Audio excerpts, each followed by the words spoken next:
मेरी छोटी बच्ची है, वो बोलते हैं पापा के रैंक लगी है, पापा फाइनल बोल के, पापा के ना जॉब लगी है। मैं रोता हूँ रूम में जाके, मैं फैल हो गया उसके मतलब में होने के कारण मेरे को ये दोस्त, मेरा क्या दोस्त था इसमें, जो आज मैं इस तरह भटक रहा हूँ यहाँ पर। इसमें नहीं हो रहा, ओबीसी में सोचो, इसमें नहीं हो रहा मेरा, और हमारे साथ ऐसा हो रहा है, क्यों हो रहा है हमारे साथ ऐसा? कि हमारे घर वाले हैं, जो अनपढ़ आदमी है, खेती बाड़ी करने वाले लोग हैं, वो इस नॉर्मलाइजेशन को नहीं समझते। पूरे गांव वाले हमारे गालियां देते, अरे यार तुम कभी नौकरी नहीं लगोगे। वो क्या चाहते, हमारे 125 नंबर आ रहे हैं, फिर भी हमारे साथ अन्याय कर रहा है। ये बोर्ड अध्यक्ष बैठा हुआ ही नहीं, ये पता नहीं क्या 1/4 तो माइनस मार्किंग काटी जा रही है, पूरा 1 नंबर बढ़ाया जा रहा है। ये कहाँ का न्याय है? 1/4 लोगों को काटे जा रहे, कम से कम करेंगे बर्दाश्त, नहीं बर्दाश्त नहीं करेंगे। आप यूपीएससी का पैटर्न फॉलो करिए, अमेरिका से पेपर मंगवाइए, हम जैसा पैटर्न करेंगे हम लोग को कोई आपत्ति नहीं है, लेकिन हम लोग बर्दाश्त नहीं करेंगे।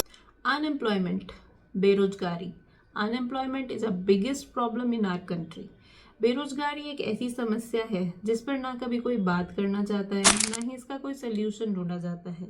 एमपी के पोर्टल पर 30 लाख से ज़्यादा बेरोजगार रजिस्टर्ड है, और अगर हम जाके वहाँ पूछें कि कितनी बेरोजगारी है तो हमें आंसर मिलेगा एक भी नहीं, क्योंकि वहाँ की गवर्नमेंट ने बेरोजगार युवाओं का नाम चेंज कर दिया है। उन्हें अब से आकांक्षी युवा के नाम से जाना जाएगा। वैसे भी ये गवर्नमेंट नाम चेंज करने में तो एक्सपर्ट ही है। इनको लगता है कि नाम चेंज कर देंगे तो प्रॉब्लम खत्म हो जाएगी, ना रहेगा बांस ना बजेगी बांसुरी। देश में जितनी बेरोजगारी है उसमें से 65% स्टूडेंट्स गवर्नमेंट जॉब करना प्रेफर करते हैं। ऐसा हम नहीं कह रहे हैं, ऐसा कह रही है CSDS की रिपोर्ट, यानी कि centre for the study of developing society की रिपोर्ट। इन बेरोजगारों में ज़्यादातर युवा वह हैं जो गवर्नमेंट जॉब की या फिर किसी भी कंपटीशन एग्जाम की तैयारी कर रहे हैं। वैकेंसीज आती हैं, बच्चे फॉर्म फिल करते हैं, बच्चे एग्जाम देने जाते हैं, और जब वो एग्जाम दे के वापस आते हैं तो उन्हें पता चलता है कि पेपर लीक हो गया है। और इन सब चीज़ के बाद भी गवर्नमेंट कोई स्ट्रिक्ट एक्शन नहीं लेती। जब तक बच्चे सड़कों पर ना उतरें, प्रोटेस्ट ना करें, तब तक उनकी बात को सुना ही नहीं जाता है। इस पेपर लीक मामले में अभी सबसे लेटेस्ट चल रहा है राजस्थान की SI 2021 वाली भर्ती। पेपर लीक हुआ था, पेपर में बहुत बड़े स्तर पे गड़बड़ हुई है, ये चीज सबके सामने है, बट फिर भी अभी तक उस भर्ती को कैंसिल नहीं किया गया है।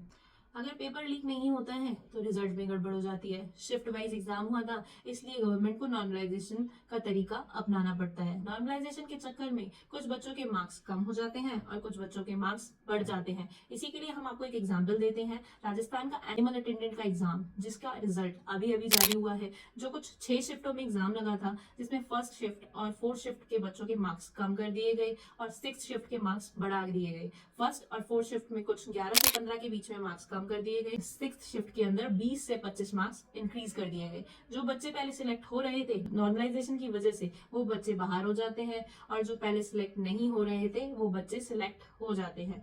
इस सब चीज में उस बच्चे की क्या गलती है जिस बच्चे के मार्क्स कम कर दिए गए?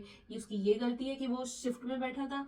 कि हमारे घर वाले हैं, जो अनपढ़ आदमी है, खेती बाड़ी करने वाले लोग हैं, वो इस नॉर्मलाइजेशन को नहीं समझते। पूरे गांव वाले हमारे गालियां देते, अरे यार तुम कभी नौकरी नहीं लगोगे। वो क्या चाहते, हमारे 125 नंबर आ रहे हैं, फिर भी हमारे साथ अन्याय कर रहा है। ये बोर्ड अध्यक्ष बैठा हुआ ही नहीं, ये पता नहीं क्या 1/4 तो माइनस मार्किंग काटी जा रही है, पूरा 1 नंबर बढ़ाया जा रहा है। ये कहाँ का न्याय है? 1/4 लोगों को काटे जा रहे, कम से कम चलो 1/4 काटते तो मैं मान लेता, चलो 2-3 नंबर बढ़ गए, 2-3 घट गए तो मेरे घर वाले, मेरा बाप पत्र ना डालता है, मेरी माँ है जो खेती में काम करती, वो ये नहीं जानती है कि मेरे नंबर कम आया।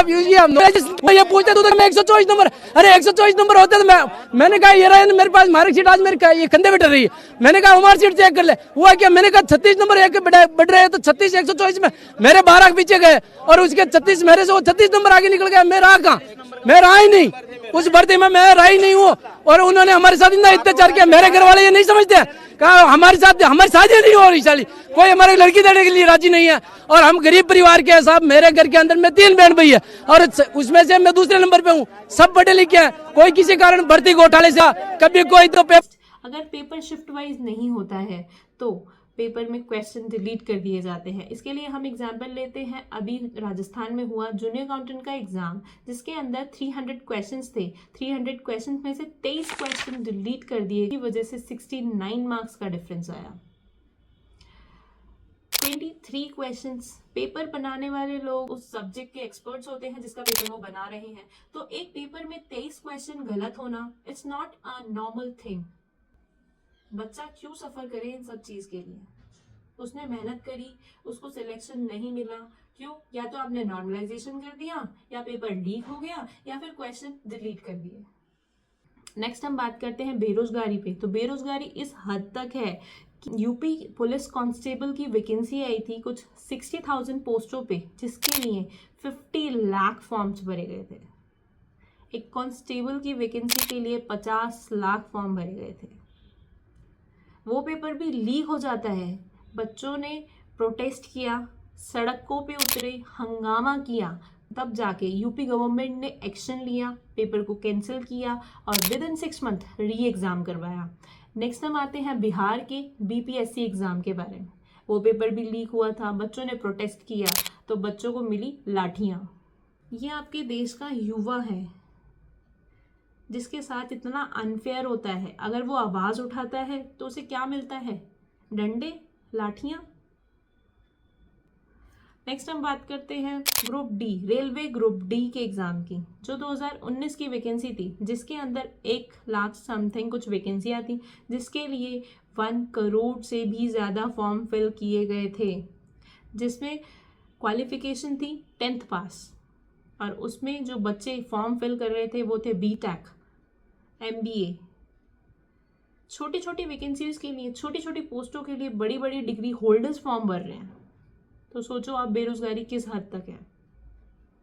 प्लीज़, अनएम्प्लॉयमेंट एक ऐसी प्रॉब्लम है जिसका सल्यूशन ढूंढा जाना बहुत ज़्यादा ज़रूरी है। इसे छिपाना नहीं, सल्यूशन चाहिए। आप लोगों के इस चीज़ पर क्या व्यूज़ हैं, प्लीज़ अपना कमेंट ज़रूर कीजिएगा। And please like and subscribe.